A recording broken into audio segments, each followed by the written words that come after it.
আমি আব্দুল্লাহ। আমি আয়েশা।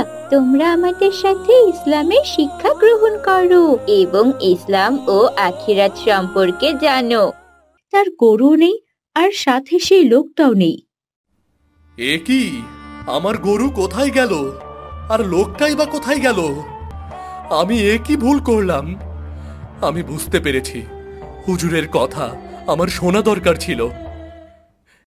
করিম সাহেব গোয়াল ঘরে দাঁড়িয়ে আছে, সবচেয়ে বড় গরুটার দিকে তাকিয়ে ভাবছে, সামনে ঈদ আসছে, গরুটাও বেশ ভালোই স্বাস্থ্যবান হয়েছে। আজ গরুটাকে হাটে নিয়ে যাব, ভালোই দাম হবে। যখন করিম এসব ভাবছিল তখন তার স্ত্রী আমেনা আসে। কি ভাবছেন আপনি? আজকে গরুটাকে হাটে নিয়ে যাব, ভালো দাম হবে। গরুটা দেখেছো কি তরতাজা হয়েছে? এই গরুটা বিক্রি করে আরো ছোট দুটো গরু নিয়ে আসবো, বুঝলে? বাহ, ভালো ভেবেছেন। আচ্ছা ঠিক আছে, আগে খেয়ে নিন, খেয়ে তারপর গরুটা হাটে নিয়ে যান। এরপর করিম খাওয়া দাওয়া করে গরুটা নিয়ে হাটের উদ্দেশ্যে রওনা দেয়। রাস্তায় গ্রামের হুজুরের সাথে তার দেখা হয়। আসসালামু আলাইকুম করিম সাহেব, যাচ্ছ কোথায়? ওয়ালাইকুম আসসালাম হুজুর। এই তো গরুর হাটে যাচ্ছি। আমার গোয়ালের সবচেয়ে বড় গরু এটা, খুব ভালো দাম হবে এটার। এটা বিক্রি করে আরো ছোট দুটো গরু আনবো। মাশাআল্লাহ, খুব ভালো চিন্তা ভাবনা।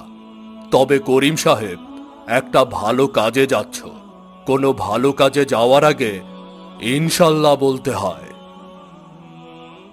ইনশাল্লাহ কেন বলতে হবে?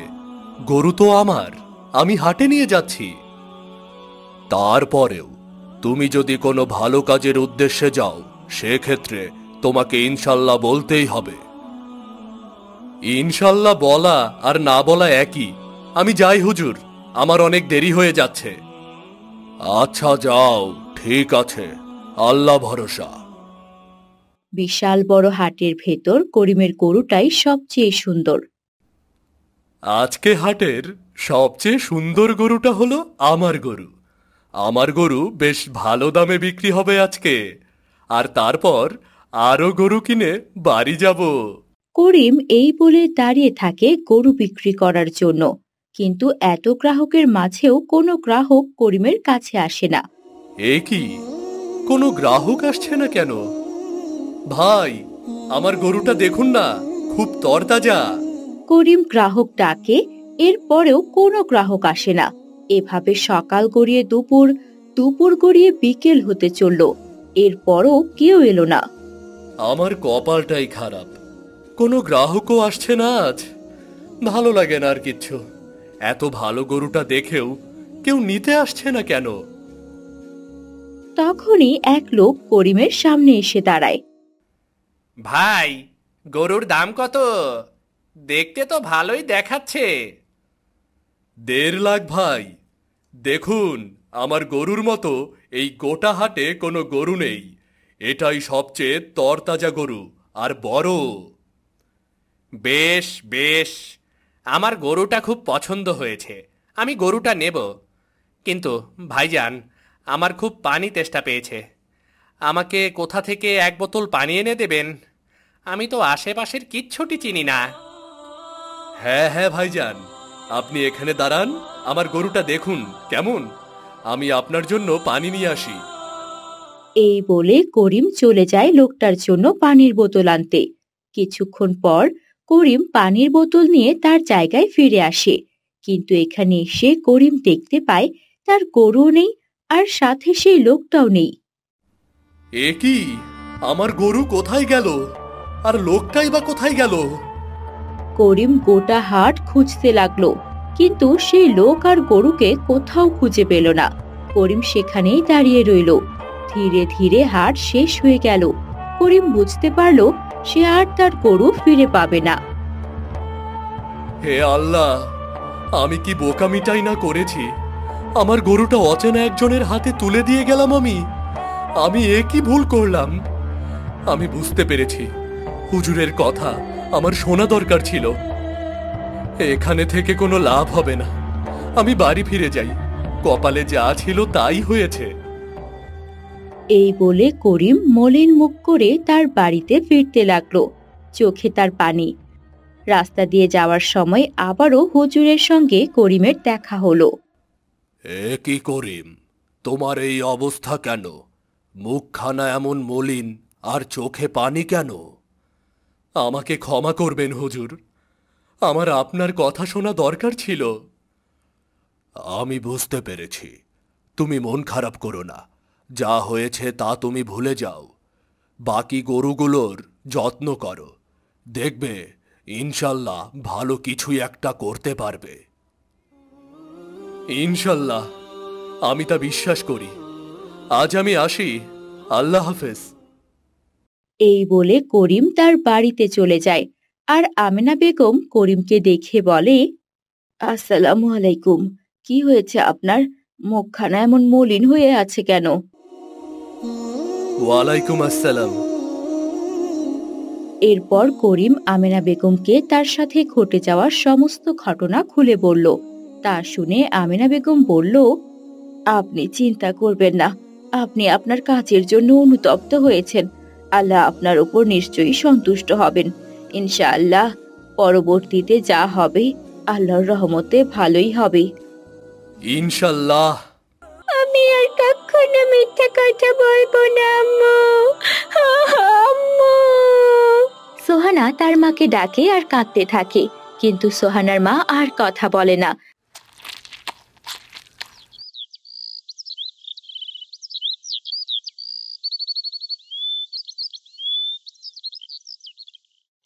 আরে সোহানা যে, তুমি এখানে কি করছো? কই কিছুই করছি না তো, আমি তো এখানে এমনিতে এসেছিলাম। ও আচ্ছা।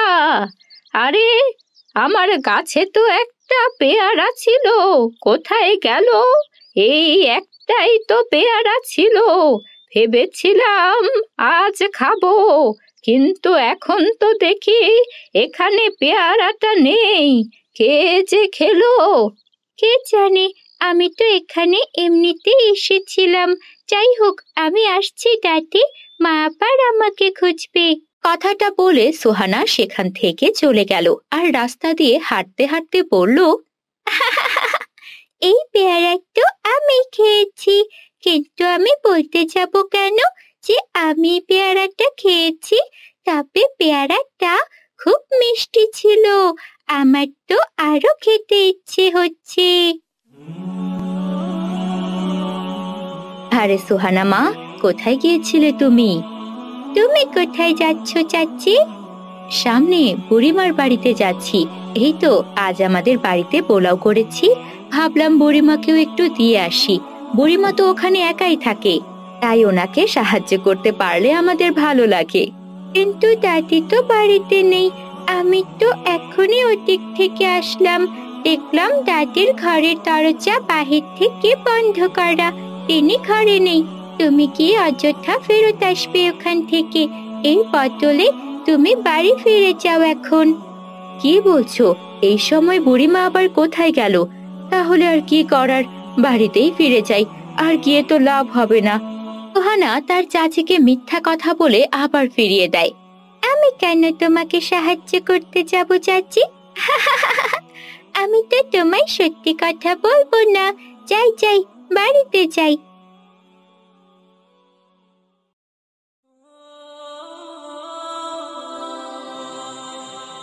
মা সোহানা, কোথায় গিয়েছিলে তুমি? আমি তোমায় সে কখন থেকে খুঁজছি। কোথাও না আম্মু, এই তো বাড়ির পাশেই ছিলাম। কেন খুঁজছিলে তুমি? একটু দোকান থেকে আমায় চিনি এনে দাও না মা, চা বানাতে গিয়ে দেখি চিনি নেই। আম্মু, দোকান তো বন্ধ এখন, এখন কি অযথা ফেরত আসতে হবে? কি বলছো? এখন তো দোকান বন্ধ থাকার কথা না। কাকা নাকি অসুস্থ, তাই দোকান বন্ধ করেছে, পরে এনো তো আম্মু। আচ্ছা ঠিক আছে, যাও এখন গিয়ে পড়তে বসো, বিকেল হয়ে এসেছে, আমি নাস্তা বানিয়ে দিচ্ছি। এরপর সোহানা তার রুমে গিয়ে পড়তে বসে। ধুর, এই সময় কি আর পড়তে ইচ্ছা করে? কি করা যায়, কি করা যায়? হ্যাঁ, আইডিয়া! আমি আম্মুর ঘর থেকে চুপি চুপি মোবাইলটা নিয়ে আসি, এরপর মোবাইল দিয়ে গেম খেলবো। সোহানা তাই করলো। চুপি চুপি ওর মায়ের রুমে গিয়ে মোবাইলটা নিয়ে এসে গেম খেলতে শুরু করলো। কিছুক্ষণ পর সোহানার মা রান্নাঘর থেকে বেরিয়ে তার মোবাইলটা খুঁজতে লাগলো। এ কি, মোবাইলটা তো আমার ঘরেই ছিল, কিন্তু গেল কোথায়? হায় আল্লাহ, আমাকে এখনই খালাম্মার কাছে কল করতে হবে। আর এখন মোবাইলটা খুঁজে পাচ্ছি না। সোহানা, সোহানা, মা সোহানা! আলেয়া সোহানাকে ডাকতে ডাকতে তার রুমের দিকে যায়। সোহানা যেই তার মায়ের ডাক শুনে অমনি সে মোবাইলটা চট করে লুকিয়ে ফেলে। মা সোহানা, তুমি কি আমার মোবাইলটা কোথাও দেখেছো? তুমি নাওনি তো আবার? আম্মু, তুমি দেখছো না আমি পড়ছি? আমি কখন মোবাইলটা নিলাম? অযথায় সে আমার পড়া ডিস্টার্ব করছো। যাও তো আম্মু, এখন আমাকে পড়তে দাও। আচ্ছা মা, ঠিক আছে, তুমি পড়ো। এই রে, আর একটু হলেই তো ধরা পড়ে যেতাম। জোর বাঁচা বেঁচে গেছি। এইবার চুপি চুপি গিয়ে মোবাইলটা মায়ের রুমে রেখে আসি। সোহানা চুপি চুপি তার মায়ের রুমে গিয়ে ফোনটা রেখে আসে। কিছুক্ষণ পর হঠাৎ মোবাইলে কল আসায় আলেয়া দ্রুত তার রুমে যায় আর দেখে মোবাইলটা তার রুমেই আছে। সে কলে কথা শেষ করে ভাবে, কি ব্যাপার, আমি তো আমার রুমে তখন মোবাইলটা খুঁজলাম, কিন্তু আমার রুমে তো মোবাইলটা ছিল না। এখন হঠাৎ আমার রুমে মোবাইলটা কি করে এলো? হে আল্লাহ, আমি জানি এটা সোহানার কাজ। ও সব সময় এমনটা করে। ওকে তুমি ক্ষমা করে সুবুদ্ধি দান করো, ও যেন এত মিথ্যে কথা না বলে। তখনই হঠাৎ আলেয়ার শরীরটা ভীষণ অসুস্থ হয়ে পড়ে।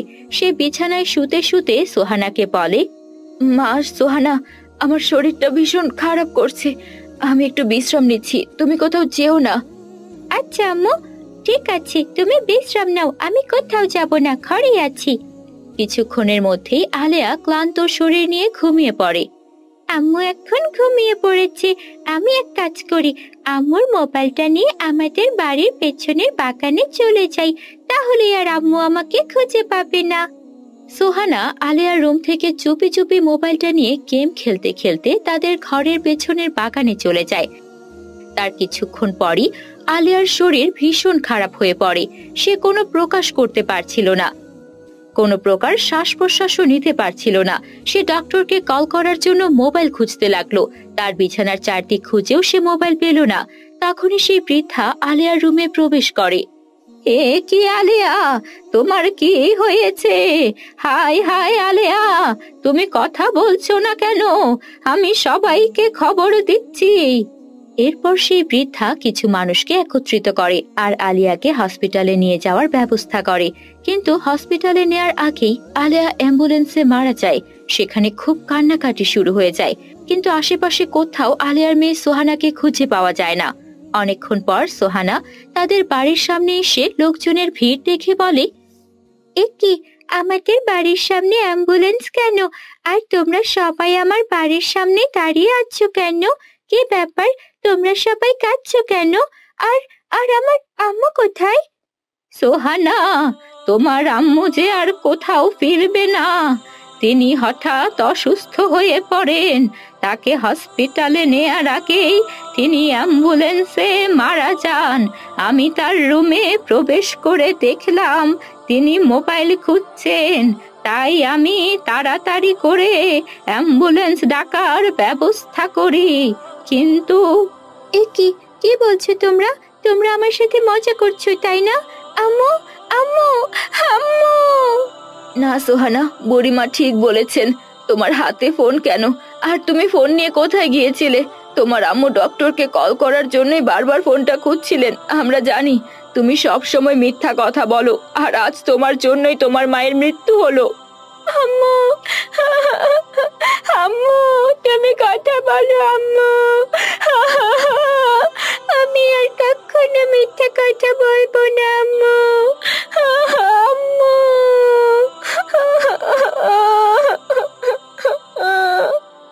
সোহানা তার মাকে ডাকে আর কাঁদতে থাকে, কিন্তু সোহানার মা আর কথা বলে না। সোহানাও তার ভুল বুঝতে পারে, আর এটাও বুঝতে পারে মিথ্যা মানুষের জীবনকে ধ্বংস করে দেয়। কিন্তু সুহানার বুঝতে অনেক দেরি হয়ে গেছে, যার কারণে সে তার মাকে হারিয়েছে। এক বাড়িতে এক বৃদ্ধা একা বাস করে। ও সব সময় সবার সাথে সাথে খিটখিটে আচরণ করে। বৃদ্ধার অনেক ফলের বাগান আছে, বড় মাছের পুকুর আছে, কিন্তু কাউকে কখনো তার গাছ থেকে কোনো ফল নিতে দেয় না এবং পুকুর থেকে কোনো মাছও নিতে দেয় না। মাশাআল্লাহ, আলহামদুলিল্লাহ, আমার ফল বাগানে কত ফল ধরেছে। ইস, দেখলেও যেন মন ভরে যায়। বাগানে আম, লিচু সব ফলই দেখছি ভরে গেছে। সেগুলোর ঘ্রাণে যেন মো মো করছে চারদিকে। আর কি, আমার গাছের ফলগুলো এই পাখিগুলো নষ্ট করছে। তবে রে, দাঁড়া, দেখাচ্ছি মজা। হে হে, হুস হুস হুস, যা যা, আমার বাগানের ফল নষ্ট করবি না। যা যা, হুস হুস হুস, যা।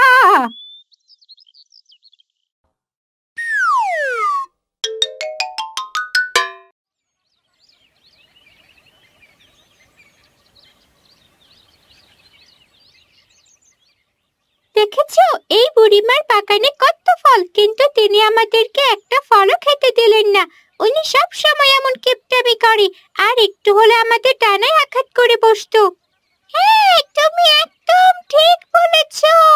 আল্লাহর রহমতে তার বাগানে অনেক ফল, সেগুলো তিনি একা খেতেও পারেন না, আর আমাদের হকেরটাও তিনি আমাদের দিলেন না।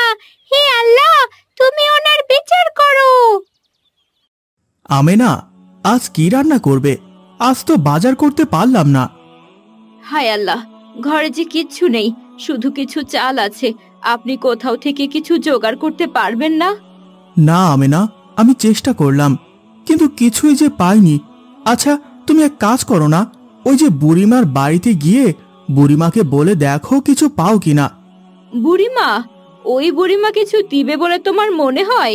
উনি তো কখনো কাউকে কিছু দেয় না। তুমি যদি বুঝিয়ে বলো তাহলে নিশ্চয়ই দেবে। আমরা পরে ওনাকে তা ফেরত দিয়ে দেব ইনশাআল্লাহ। আচ্ছা ঠিক আছে, আমি একবার গিয়ে দেখি।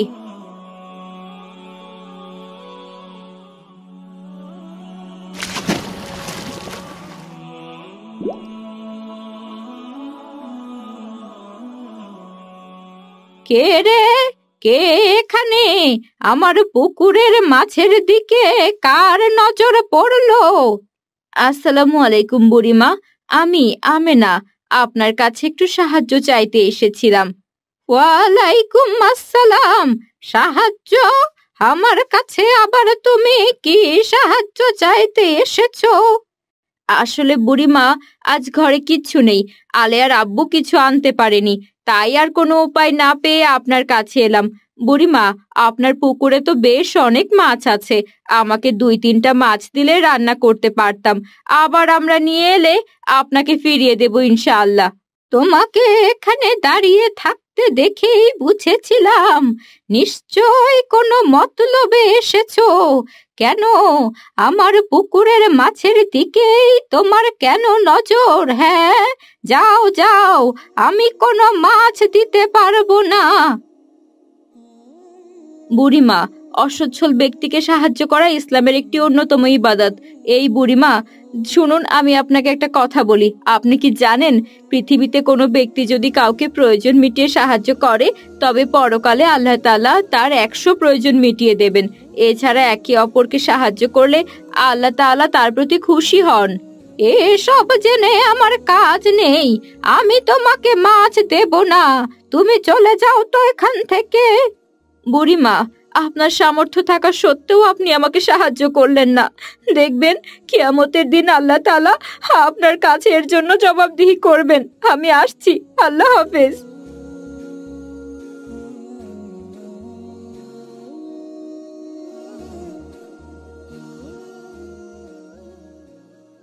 আসসালামু আলাইকুম আমেনা, তুমি কি বুড়িমার কাছ থেকে কিছু নিয়ে এলে?